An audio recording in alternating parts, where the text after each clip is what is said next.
बारिश high school की खिड़कियों पर छपछपाती है, जो अंदर उठ रहे तूफान को दर्शाती है। कविता गलियारे में घूमती है। उसके काले बाल आशंका से घिरे चेहरे को दर्शाते हैं। काली चुड़ैल की फुसफुसाहट हवा में गूंजती है। अदृश्य खंजर लूना पर निशाना साधते हैं। यह क्रूर ताना कविता के दिल के चारों ओर डर की गांठ को कसता है। डर कविता के चेहरे पर अंकित हो जाता है।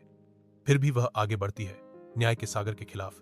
एक अकेली आकृति। कविता के लॉकर पर एक बिल्ली का भद्दा चित्र चिपका हुआ है।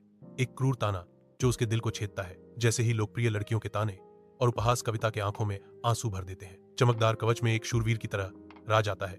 उसकी आवाज गूंजती है, उसे अकेला छोड़ दो। कविता अकेली बैठी है। उसका चेहरा आंसुओं से गीला है। राज आगे बढ़ता है। उसके चेहरे पर चिंता और हिचकिचाहट का मिश्रण है। वह धीरे से उसके बगल में बैठता है। अरे, क्या तुम ठीक हो? कविता उसकी तरफ मुड़ती है। उसकी आंखें लाल हैं।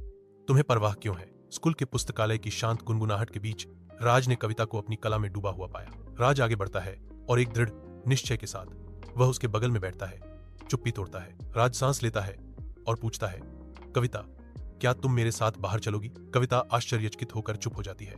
राज के अप्रत्याशित प्रश्न पर उसकी आंखें विस्मय से फैल जाती हैं। दूर सितारों की नरम चमक में नहाए हुए कविता और राज मोमो खाने अपनी पहली डेट पर निकल पड़े। राज की आंखें उसकी भावनाओं की गहराई को दर्शाती हैं, क्योंकि वह कविता को देखता है। चांदनी में का चेहरा झलकता है। राज भीड़ भाड़ वाले डांस फ्लोर पर कविता का मार्गदर्शन करते हुए सबके सामने धीरे से कविता का हाथ थामता है।